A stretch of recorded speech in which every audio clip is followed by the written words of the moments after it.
Hello વિદ્યાર્થી મિત્રો, આપણે ગૌણ બજારમાં ગૌણ બજાર એટલે શું, એના અર્થ અને લક્ષણો જોયા. તે ઉપરાંત એના ગૌણ બજારના કાર્યો કયા કયા કરવાના હોય એ અંગે અભ્યાસ કર્યો.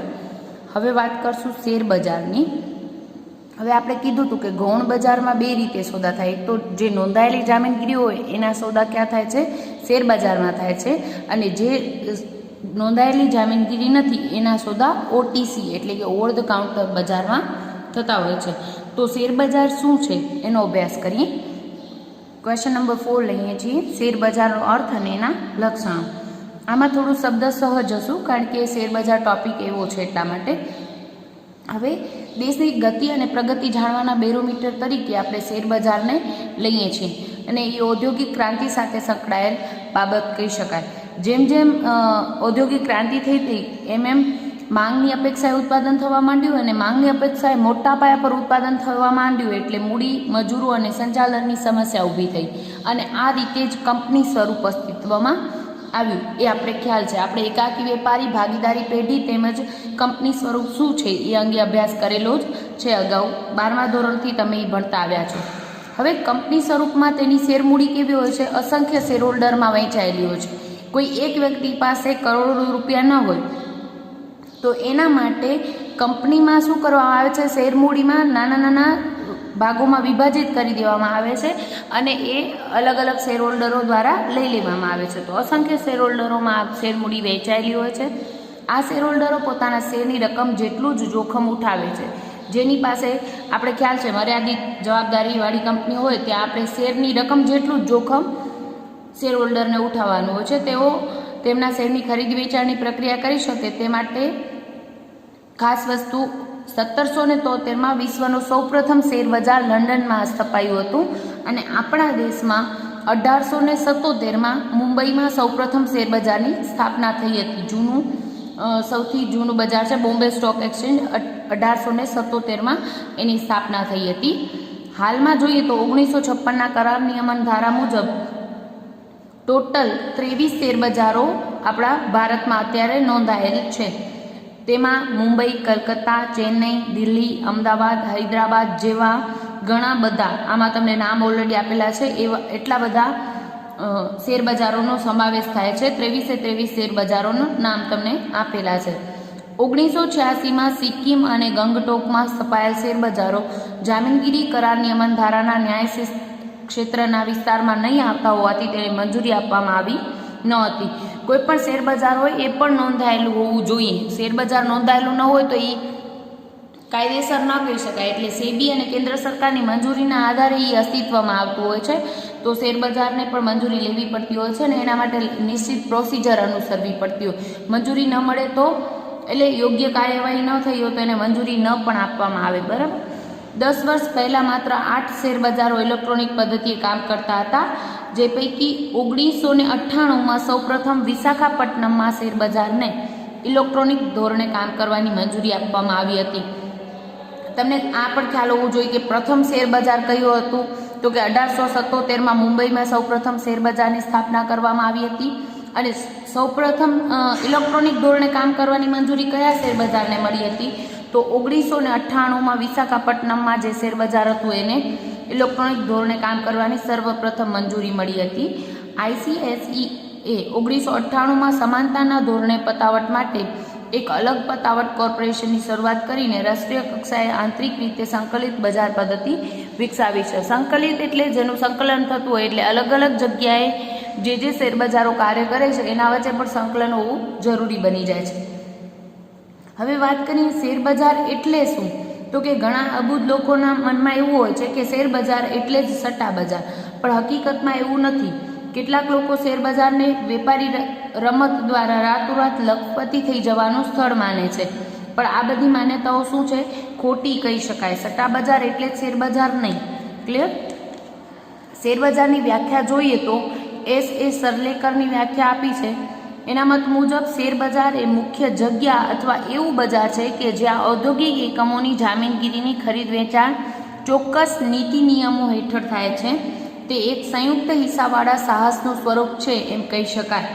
એટલે એક તો કેવું હોય છે, ઔદ્યોગિક એકમની જામીનગીરીનું ખરીદ વેચાણનું સ્તર એટલે શેર બજાર, બરાબર ને. આપણે ખબર છે કે ઓવર ધ કાઉન્ટર બજાર એટલે નહીં નોંધાયેલી જામીનગીરીઓના ખરીદ વેચાણ થાય, અને નોંધાયેલી જામીનગીરીઓનું ખરીદ વેચાણ ક્યાં થાય છે? શેર બજારમાં. પણ એ ચોક્કસ નીતિ નિયમો હેઠળ થાય છે, એટલે સંયુક્ત હિસ્સાવાળા સાહસનું એ સ્વરૂપ કહી શકાય. બીજી બે વ્યાખ્યા તમે રીડ કરશો, પણ 1956ના જામીનગીરી કરાર નિયમન ધારાની વ્યાખ્યા જોઈએ તો એના પ્રમાણે શેર બજાર એ એક મંડળ, વ્યવસ્થાતંત્ર અથવા વ્યક્તિઓની બનેલ કોર્પોરેટ કે બિન કોર્પોરેટ સંસ્થા છે જે જામીનગીરીઓ એટલે કે શેર કે ડિબેન્ચર, બોન્ડ કે કોઈ પણ જામીનગીરીઓના ખરીદ વેચાણના ધંધાને મદદ કરવા તેમજ તેનું નિયંત્રણ કરવાના હેતુથી સ્થપાયેલ હોય છે. નિયંત્રણકાર તરીકે પણ શેર બજાર જ કાર્ય કરતું હોય છે. શેર બજારમાં જે મધ્યસ્થીઓ કાર્ય કરતા હોય છે એના ઉપર સીધો એમનો અંકુશ હોય છે. ગેરરીતિઓ ન થાય, રોકાણકારોનું હિત ન જોખમાય, એના માટે પણ શેર બજાર ખાસ સમયાંતરે નિયંત્રણ લાવતું હોય છે. આ વ્યાખ્યાના આધારે એમ કહી શકાય કે શેર બજાર એક સંસ્થા કે મંડળ છે, તેને પોતાના ચોક્કસ નીતિ નિયમો હોય છે. બીજી વાત, શેર બજારના સંચાલન માટે સંચાલક મંડળ કાર્યરત હોય છે. જેમ કંપનીમાં સંચાલક મંડળ હોય એમ શેર બજારના સંચાલન માટે પણ સંચાલક મંડળ હોય છે. શેર બજારમાં તેના નીતિ નિયમો પ્રમાણે શેર ડિબેન્ચરોની ખરીદ વેચાણની પ્રક્રિયા થાય છે. અને ચોથું છે શેર બજારના સભ્યો, એ પછી શેર દલાલો કે અન્ય મધ્યસ્થીઓ અને અધિકૃત વ્યક્તિઓ સિવાય અન્ય કોઈ વ્યક્તિઓ શેર બજારમાં પ્રત્યક્ષ રીતે સોદા કરી શકે નહીં. એટલે કે શેરની ખરીદી કે વેચાણ માટે શેર દલાલની સેવાઓ લેવી જ પડે. આપણે આગળ વાત કરી હતી કે નાણાં બજારમાં દલાલો હોય કે ન હોય, દલાલો વગર પણ સોદા થઈ શકે, જ્યારે મૂડી બજારમાં ખાસ કરીને ગૌણ બજારમાં અને શેર બજારમાં સોદાઓ મધ્યસ્થીઓની હેલ્પ વગર થઈ શકતા નથી. પ્રત્યક્ષ રીતે સોદા કરી શકાય નહીં, શેર બજારમાં શેર દલાલની સેવા લેવી જ પડે. આ વાત થઈ શેર બજાર શું છે એના અંગે આપણે તારણો જોયા. અને મેં તમને કાયમ કહું છું કે અર્થ સમજાય તો લક્ષણો એના આધારે તારવેલા હોય, બરાબર. હવે જોઈએ શેર બજારની લાક્ષણિકતાઓ. પહેલી લાક્ષણિકતા છે શેર બજારને માન્યતા. 1956ના કરાર નિયમન ધારાની કલમ 3 મુજબ કેન્દ્ર સરકારનું, યાદ રાખજો, કેન્દ્ર સરકારનો નાણાં મંત્રાલયનો શેર બજાર વિભાગ જે શેર બજારોને માન્યતા આપે તે જ પોતાની કામગીરી કરી શકે છે. એટલે કેન્દ્ર સરકારનું નાણાં મંત્રાલય જે શેર બજારને માન્યતા આપે એ જ શેર બજાર કામગીરી કરી શકે. આ કાયદા હેઠળ કેન્દ્ર સરકારને નીચે મુજબની વિસ્તૃત સત્તાઓ છે. એટલે કેન્દ્ર સરકારનું નાણાં મંત્રાલય શેર બજારને માન્યતા ના આપે તો શેર બજાર કામ કરી શકે એટલે અસ્તિત્વમાં જ આવી શકે નહીં. અને એના નિયંત્રણકાર તરીકે એનો મતલબ શું થયો? કેન્દ્ર સરકારનું નાણાં મંત્રાલય નક્કી કરે એ મુજબ એને કરવાનું હોય છે. તો આના અંગે કેન્દ્ર સરકારને પણ અમુક સત્તાઓ છે, જેવી કે શેર બજારને માન્યતા આપવી અને જરૂર પડે ત્યારે માન્યતા પાછી ખેંચી લેવી, તેમજ તેના પેટા કાયદાઓ મંજૂર કરવા અથવા તેમાં જરૂરી ફેરફાર કરવા. બીજું છે શેર બજારો પાસેથી સામયિક ધોરણે પત્રકો મંગાવવા. એ લોકો શું કામ કરે છે એના સામયિક ધોરણે પત્રકો કેન્દ્ર સરકાર મંગાવી શકે છે. ત્રીજું છે શેર બજાર કે સભ્યોની સીધી તપાસ કરવી. એમને શંકા જાય કે કોઈ ગેરરીતિ થઈ રહી છે તો સભ્યોની સીધી તપાસ પણ કરી શકે છે. એમને પૂરતી સત્તાઓ છે મંજૂરી પાછી ખેંચવાની, કાર્યવાહી તપાસવાની, તો કોઈ વ્યક્તિની તપાસણી કરવાની હોય તો એની પણ સત્તા કેન્દ્ર સરકાર પાસે છે. શેર બજારના વાર્ષિક અહેવાલો મેળવવા. દર વાર્ષિક અહેવાલો કોને આપવા પડે? કેન્દ્ર સરકારને આપવા પડે શેર બજારે. શેર બજારના કેટલાક નિયમો બનાવવા અંગે જરૂરી સૂચના કે માર્ગદર્શન આપવું. નિયમો બનાવવા અંગે સૂચના આપવી કે આ રીતના નિયમો ઘડવાનું છે, શેર બજારે આ નિયમો મુજબ જ કામ કરવાનું છે. અને છેલ્લું છે શેર બજારની સંચાલન સમિતિ કે સંચાલક મંડળને બરતરફ કરવું. હવે જેમ કંપનીમાં કોઈ ડિરેક્ટર ગેરરીતિ આચરતો હોય તો એમને બરતરફ કરી શકાય, એમ શેર બજારમાં પણ સંચાલક મંડળમાં કોઈ ગેરરીતિ આચરતો હોય સંચાલક, તો એને સંચાલન સમિતિ અથવા તો સંચાલક મંડળને બરતરફ કરવું હોય અથવા કોઈ એક સંચાલકને બરતરફ કરવું હોય તો એ કરી શકે છે. બીજું લક્ષણ છે શેર બજારનું સભ્યપદ. શેર બજારમાં જામીનગીરીના ખરીદ વેચાણના સોદા માત્ર એના સભ્યો કે અધિકૃત વ્યક્તિઓ જ કરી શકે છે. આપણે આગળ વાત કરી કે દલાલો વગર સોદા ત્યાં થઈ શકતા નથી. અને શેરબજારનું સભ્યપદ મેળવવા માટે નક્કી કરેલી પ્રવેશ ફી ભરવી પડે છે. આ સભ્યપદ બહુ 30-40 લાખમાં મળતું હોય છે જનરલી. અને તે પણ લાંબી પ્રોસિજર સેબીની ગાઈડલાઈન અનુસરવી પડે. પછી શેરબજારમાં નોંધાયેલા સભ્યો હોય એ જ કરી શકે, તો નોંધણી ફી પણ બહુ હાઈ જોવા મળતી હોય છે. કેટલીક વાર જૂના સભ્યોની મંજૂરીનો ઠરાવ પણ પસાર કરવો પડે છે. આ ઉપરાંત શેરબજારે નક્કી કરેલી સંખ્યામાં નવા સભ્યોએ શેર ખરીદવા અંગે જો નિયમ લાગુ પડતો હોય તો તેનું પણ પાલન કરવું પડે. જેમ આપણે કહીએ છીએ સંચાલકોએ કંપનીમાં લાયકાતના શેર ખરીદવા પડે, એમ અહીંયા પણ નવા સભ્યો જો શેર ખરીદવા અંગે નિયમ લાગુ પડતો હોય તો એ પર્ટિક્યુલર શેરબજારના સભ્યોએ એ શેર ખરીદીને એનું નિયમનું પાલન કરવું પડે. ત્રીજું લક્ષણ છે વ્યવસ્થાપક સમિતિ દ્વારા સંચાલન. જેમ ત્યાં બોર્ડ ઓફ ડિરેક્ટર્સ હોય કંપનીમાં, સેમ વે અહીંયા શેરબજારમાં જે સંચાલક મંડળની વ્યવસ્થાપક સમિતિઓ એના દ્વારા સંચાલક કરવામાં આવે છે. શેરબજારનું સંચાલન તથા રોજબરોજની વહીવટી કાર્યવાહી વ્યવસ્થાપક સમિતિ કરે છે અને એ સમિતિમાં શેરબજારના સભ્યો ચૂંટેલા પ્રતિનિધિઓની બનેલી હોય છે. આ કંપનીના આધારે હું તમને સમજાવું, કારણ કે કંપની સ્વરૂપ આપણે ઘણા સમયથી ભણતા આવ્યા છીએ, એટલે એના આધારે યાદ રહી જાય કે કંપનીમાં શું હોય, શેરહોલ્ડરોએ ચૂંટી કાઢેલા લોકો એના પ્રતિનિધિઓ સંચાલક મંડળમાં હોય. સેમ વે અહીંયા વ્યવસ્થાપક સમિતિમાં કોણ હોય, શેરબજારના જે સભ્યોએ ચૂંટેલા પ્રતિનિધિઓ હોય એ વ્યવસ્થાપક સમિતિમાં હોય. શેરબજારનું સંચાલન, વહીવટ, જામીનગીરી, ખરીદ વેચાણ, દલાલી તેમજ સોદાની પતાવટ વગેરે બાબતોના નિયમો છે ને એ આ સમિતિ ઘડતી હોય છે. હા, નિયમોમાં ફેરફાર કરવાની સત્તા કેન્દ્ર સરકાર પાસે છે, પણ નિયમોનું ઘડતર જનરલી વ્યવસ્થાપક સમિતિ કરતી હોય છે. સભ્યોના ગેરશિસ્ત કે નિયમભંગ બદલ શિક્ષા કે દંડ કરવાની સત્તા પણ આ સમિતિને છે. જેમ કંપનીમાં સૌથી મહત્વનું બધું જ કાર્યવાહી કોને કરવાની હોય, સંચાલક મંડળે બોર્ડ ઓફ ડિરેક્ટર્સે કરવાની હોય, એમાં અહીંયા વ્યવસ્થાપક સમિતિએ બધા કાર્યો કરવાના હોય. એટલે રોજબરોજના કાર્યો કરવા, કાર્ય ઉપર દેખરેખ રાખવી, નિયમોનું ઘડતર કરવું, આ નિયમોનું યોગ્ય પાલન ન થાય તો નિયમ ભંગ બદલ દંડ કે શિક્ષા કરવાની સત્તા પણ એમની પાસે હોય છે. શેરબજારનું ચોથું લાક્ષણિકતા છે જામીનગીરીની નોંધણી. આપણે આગળ વાત કરી હતી, જે નોંધાયેલા હોય એ જ શેરોનું ખરીદ વેચાણ શેરબજારમાં થાય. ન નોંધાયેલા શેરોનું ખરીદ વેચાણ ક્યાં થાય છે, ઓવર ધ કાઉન્ટર બજારમાં થાય છે. એટલે શેરબજારમાં જે કંપનીના શેર નોંધાયેલા હોય તેના ખરીદ વેચાણના જ સોદા થઈ શકે છે. તેથી એની વિનિમય યોગ્યતા વધુ કરવા માટે શેરબજારમાં નોંધણીનું કાર્ય પણ શેરબજાર કરતું હોય છે.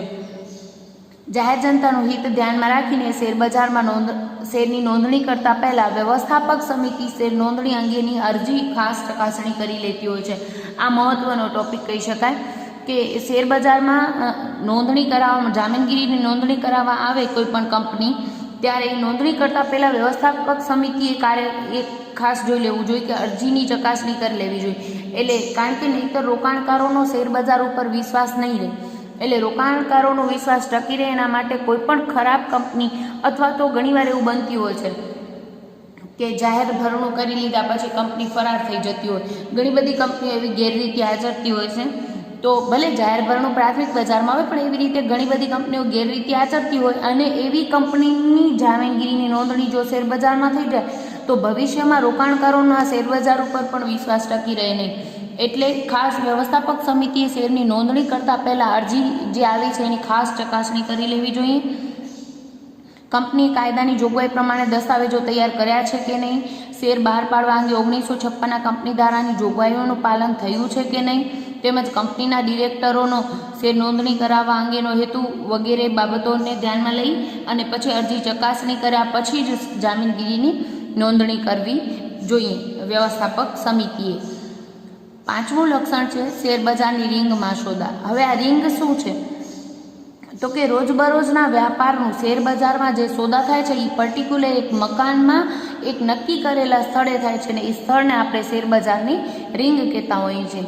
એક શેરબજારના નક્કી કરેલા સ્થળે અને નક્કી કરેલા સમયે જ સોદા થતા હોય છે ને એ સ્થળને આપણે રિંગ કહેવામાં આવે છે. અને આ રિંગ બહાર થયેલા સોદા વેલિડ ગણાતા નથી. છઠ્ઠું લક્ષણ છે વેપારી સંસ્થા નથી. શેરબજાર એ કોઈ ધંધો કરતી સંસ્થા નથી, એટલે એ વેપારી સંસ્થા નથી. એનો હેતુ નફાનો નથી હોતો. એ શું કરે છે, જામીનગીરીનું ખરીદ વેચાણ કરવા માંગતા જે પક્ષકારો હોય છે એને મેળવી આપે છે. એટલે મીડિયેટરનું કામ કરે છે. એક પોતે સોદા કરતું નથી, સોદા કરવા માટેની સગવડ પૂરી પાડે છે. એ ખાનગી સંસ્થા પણ નથી શેરબજાર, એ કાયદા હેઠળ રચાયેલી સંસ્થા છે.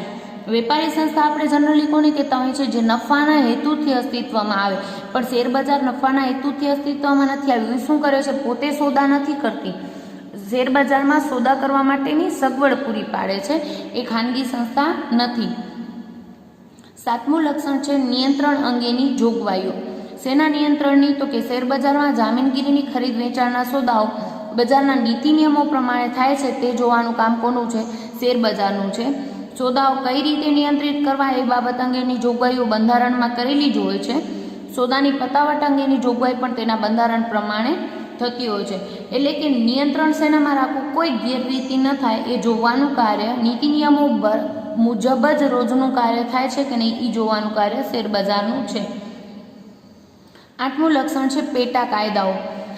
શેરબજારમાં વેપારને નિયંત્રિત કરવા 1956નો કરાર નિયમન ધારો તો છે જ, પણ એ નિયમો ઉપરાંત પેટા કાયદાઓ પણ એમાં ગણવામાં આવ્યા છે. એનું માન્ય શેરબજાર હોય એને પાલન કરવું જ પડે છે. આ કાયદાઓનું પાલન ન થાય તો શેરબજારની માન્યતા પણ કેન્દ્ર સરકાર રદ કરી શકે છે. આપણે પહેલા જ વાક્યમાં ચર્ચા કરી.